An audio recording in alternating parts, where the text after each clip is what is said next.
और हाथ में जूते निकाल कर घंटी बना ली, घंटी बजाने लगे और बजाते बजाते उन मंदिर में चढ़ गए और उन ब्राह्मणों की अंदर से घुसते हुए और मूर्ति के सामने खड़े होकर ऐसे वो जूतों से घंटी बजाने लगे मंदिर में।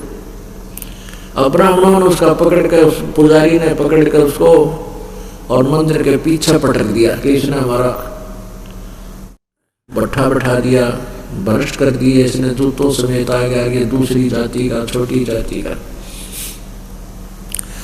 अब नामदेव जी पीछे धक्का दिया, पीछे बैक साइड में पड़ गए और पड़े पड़े भी भगवान की आरती गा रहे हैं और वह घंटी बजा रहे हैं जूतों से।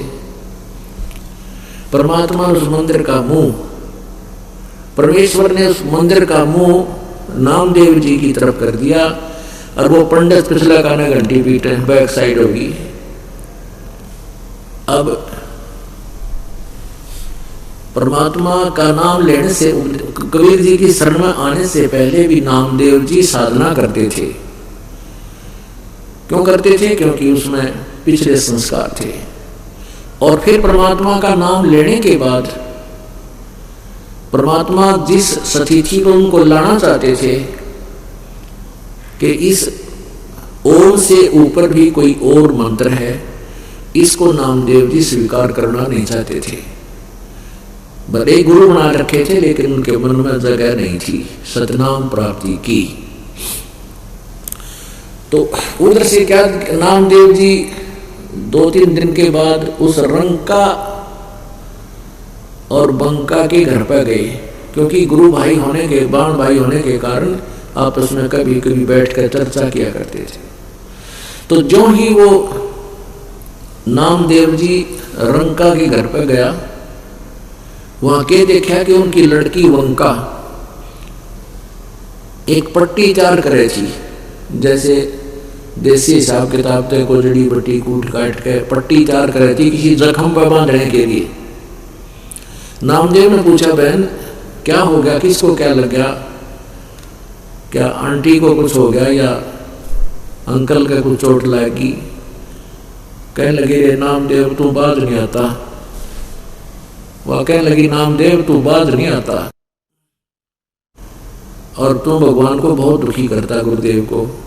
नामदेव जी ने कहा, क्या हो गया बहन? कि तूने वहां के जरूर इस मंदिर में पढ़न की ब्राह्मणा के बीच में है, परमात्मा ने तेरे लिए वो मंदिर फेरा,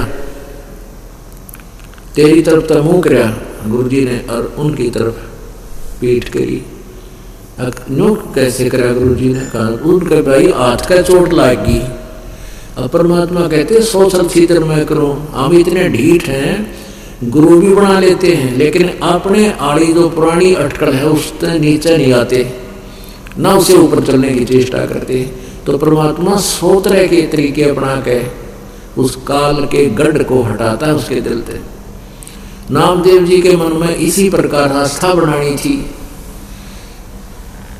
तो कहने लगे, आए सचमुच गुरु जी का चोट लगी, एक और घड़ी चोट लगी भाई जा देख का।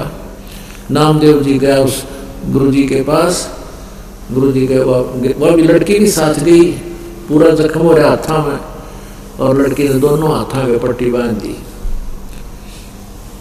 नामदेव जी चरणों में पड़ गए, नो बोले गुरुदेव माफ कर दो उस पापी ने, मैं तेरे सोचू था मेरी भक्ति है तो सब कुछ हो रहा है, आप तो मेरे साथ चल रहे हो।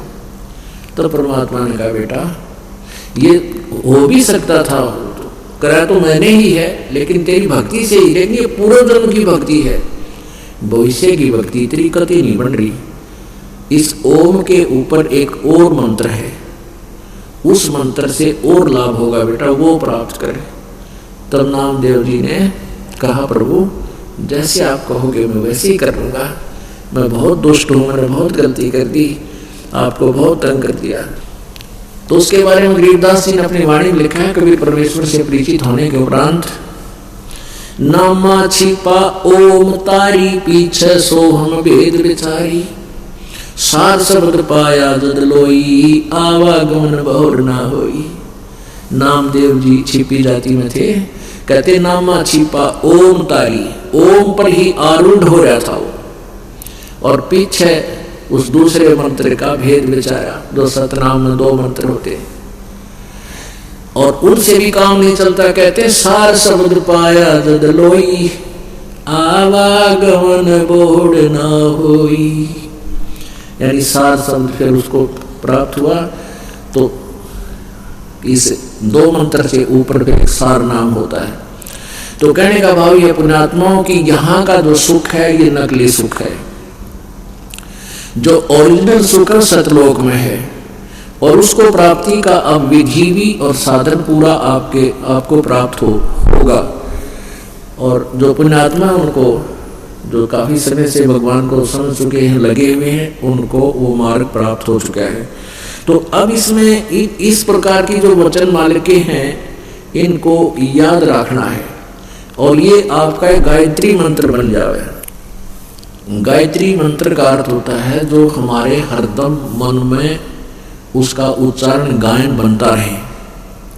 तो मतलब वो याद रहे, वो चीज रह कर। मंत्र तो हमने और जपना है लेकिन ये एक फार्मूले याद रहे। क्या? मन तो सुख के सागर बस रे भाई और ना ऐसा यस रे। फिर दूसरी बात के याद रहे भाई, सर्व सोने की लंका होती वो रावण से रणधीरम। सर्व सोने की लंका होती वह रावण से रणधीरम। एक पलक में राज जीव जम के पड़े जंजीरम। मन तो सुख के सागर बसे भाई और ना ऐसा यस रे। फिर क्या बताते हैं? मन तो बसरे सुख के सागर जहाँ शब्द सिंधु रत्नागर। मन तू बसरे सुख के सागर जहाँ शब्द सिंधु रत्नागर। अब यहाँ से मन हटाने के लिए, क्योंकि काल के लोक में हम रह रहे हैं, आप जी यहाँ से जाते हो, परिवार में हो सकता है पूरा परिवार भी उपदेशी हो आपका, नहीं तो ज्यादातर किसी परिवार में 2 नाम ले रखा है, किसी ने 1 ने ले रखा है। और पूरा परिवार भी अगर उपदेशी है तो ना रिश्तेदारी में कोई चर्चा है, ना पड़ोस में है, ना गांव में, ना कहीं आप कार्य में जाते वहां कोई चर्चा नहीं मालिक की। तो आपको इसलिए बताया जाता है कि ये रह कर याद रखो इस बात में, नहीं तो संसार की चकाचौंध में आपको भूल पड़ जाएगी। के याद रखे, मन तो बसरे सुख के सागर जहां शब्द सिंधु रत्नागर। कोट जन्म तन भ्रमत हो गए कुछ ना हाथ लगा रे। कुकर सुकर खरवा बोरे कौआ हंस बुगारे। कोटि जन्म तू राजा क्यों ना मिटी न मन की आशा। भिक्षुकों का दर दर गुना ये मिला ना निर्गुण रासा। अब ये बारग न मिलने से जो आज आपको प्राप्त है, ये आध्यात्मिक यानी सत्य मार्ग तत्व ज्ञान न मिलने से आप जी ने कैसी कैसी सुविधाएं भी प्राप्त की ओम तक के नाम की जाप करके। क्योंकि पहले सब वेदोनुसार साधना ही करते थे। या तो कलयुग में काल ने बिजली गिरनी थी, 36 पंथ बना दिए, 36 नाम नारे नारे बना दिए, नून को कोई लाभ होना ही नहीं, सब दुखी हो गए। वेदोनुसार साधना करने से भी जीव को, जैसे आप जी को महावीर जैन जी की जो जीवनी कई बार दिखाते हैं, उन्हीं के द्वारा लिखी हुई, यानी जैनियों के द्वारा लिखी हुई। तो उसमें क्या लिख रखा है कि 30 करोड़ बार तक गधा बना, 60 करोड़ बार गधा बना, 30 करोड़ बार कुत्ता, और वर्ण कितना लिख रखा है। और फिर लिखा 80 लाख वर्ष बार, 80 लाख बार देवता बने। तो ये तो वो ये है यहाँ का कि पुण्य अलग लिखे जाते हैं, पाप अलग। पुण्य भी भोगने हैं, पाप भी। ये जो परमात्मा का जो विधान है ये क्लियर हुआ। तो 80 लाख बार तो देवता बन गए महावीर जैन जी का जी, और 60 करोड़ बार गधा तो एक कब बना बतेरा। 60 करोड़ तो बहुत बूढ़ा काम हो जाए जी ने।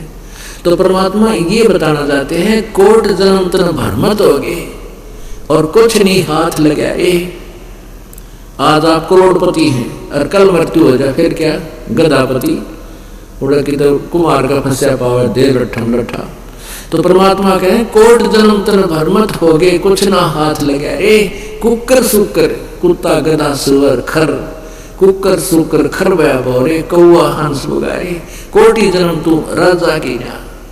अब छोटी मोटी कोई सुविधा प्राप्त करके तू चौड़ा हो रहा है, करोड़ जन्म तो तू राजा बन लिया, फिर पुरान माटी होगा मेरा, और फिर मांगता फिर मनुष्य जीवन हुआ तो फिर मान की तो मजदूर बन गया। कोटि जन्म तू राजा की ना मिटी न मन की आशा। आप देखते हो जैसे कोई सरपंच बन जाता है तो इतना सोचा है मैं अगले बार चेयरमैन बनूं ब्लॉक का, फिर वो भी मान सूट बैठ जाए ना सोचे एमएलए में टिकट मिला है। एमएलए बन जाता है तो सोचा मंत्री का दाव तो लगे ही लगे, और मंत्री बन जाए है तेनो उकड़ू हो जाए ना सोचे शायद अगली योजना में चीफ मिनिस्टर बन जाऊं। चीफ मिनिस्टर बनने के बाद ये उसकी नीति रहती है कि मैं प्रधानमंत्री बनूं, और फिर काल के बना देता है। जब इनकी पुण्य समाप्त हो जाते हैं वो वहीं कड़च कर देता है। जैसे पीछे आपने पढ़ा था आंध्र प्रदेश का मुख्यमंत्री जी हेलीकॉप्टर से क्रैश हो गया, 3 दिन में तो उसकी लाश पाई थी कि बड़े आशा हो, और उनकी पता नहीं क्या क्या आशाएं थी। बात ये नहीं है कि आप ना मरोगे हम ना मरेंगे, लेकिन हम मरेंगे तो लेकिन भक्ति की गठड़ी बांध के ले जाएंगे संग्रह करके, हम खाली नहीं जाएंगे। और इस भक्ति के कारण हम सतलोक पहुंच जाएंगे जहां कभी मृत्यु नहीं होगी। कहते हैं कोटि जन्म तो राजा की ना मिटी न मन की आशा, नहीं नो कर दूंगा, और फिर इतने टिकट कट ले जो करना था वो छेड़े भी, वो शुरुआत भी ना करी जो करना चाहिए था मनुष्य जीवन से। बात ये नहीं है कि हम संसारी काम ना करा, नहीं, इस काम में संसारी कार्य में एक इम्पोर्टेंट वर्क एक सब्जेक्ट और लगाना पड़ेगा इस भक्ति और भगवान का। तो कहते हैं कोट जन्म तू राजा के ना मिटी न मन की आशा, भिक्षुक होकर दर दर घूम लिया मिला नहीं निर्गुण ऐसा। यानी ऐसी भी साधना तूने कर ली कि एक बार नगरी से भिक्षा मांग लिया और उसको जाकर रख लिया, खाली वो खाली अगले दिन के लिए वृक्ष का टांग दिया करते, रोटियां कपड़े में बांध कर वो सूख जाती थी, खराब नहीं होती जो सूख जाती है, तो अगले दिन मांगने नहीं जाते थे, अगले दिन उनको भिगो के पानी में खा लेते थे। और भजन जो साधना उनको प्राप्त थी वो यथार्थ नहीं थी, यानी अन्य साधना जो सत नाम को छोड़कर जो भी साधना करते हैं वो तुम करके कहते हैं भिक्षुक होकर दर दर घूम लिया ये मिला नहीं निर्गुण रासा। अब उन साधनाओं से जैसे स्वर्ग चला गया, स्वर्ग से फिर आ गया, अपने कर्म समाप्त करके पुण्य समाप्त करके फिर पाप कर्म के आधार पर पशु बन गया। कहते मिला ना निर्गुण रासा, यानी ये मार्ग नहीं मिला तुझे, इसके ना मिलने से इंद्र कुबेर ईश की पदवी ब्रह्मा वरुण धर्मराया और विष्णु नाथ के लोक को जाकर तू फिर भी उल्टा आया। असंग्रंथन मर्त्या हो गए जीवित क्यों नाम रह रे, और 12 मद महल मठ भोरे भोर न दे धरे। अभी तक आप जी ने 10वां द्वार सुना था परमात्मा की वाणी में, 12वां द्वार को पार करके हम सतलोक में जाएंगे। अब पुण्यात्माओं अब 12वां द्वार बताया जाता है तो एकदम झटका लगे। पुण्यात्मा तो इस चीज से प्रभावित होते हैं कि हमने तो आज तक 10वां द्वार सुना था, तो 12वां द्वार परमात्मा की वाणी और ये संत बता रहे हैं तो भी बहुत अच्छी बात है, क्योंकि दास जो बताएगा वो अपने सदग्रंथों में लिखी होगी और जो सदग्रंथों में लिखी वो फाइनल होगी। तो हमने 10वां द्वार सुना था। 10वां द्वार तो काल के लोक में ही रहने का है। जो 11वां द्वार है वो परब्रह्म के